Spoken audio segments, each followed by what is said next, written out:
Bəzi insanlar əsəbləşəndə niyə gözləri dolur? Psixologiyada qəzəb hər zaman qışqırmaqla və ya aqressiya ilə üzə çıxmır. Bir çox insan üçün qəzəb bədəndə yaranan güclü fiziki reaksiya kimi özünü göstərir.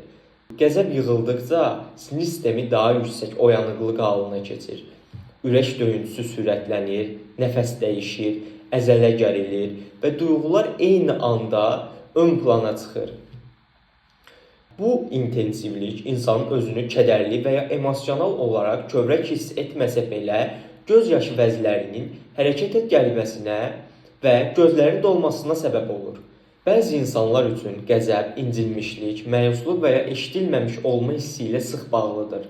Duyğular üst-üstə gəldikdə bədən başa çıxmaq üçün gərginliyi göz yaşları vasitəsilə boşaldır.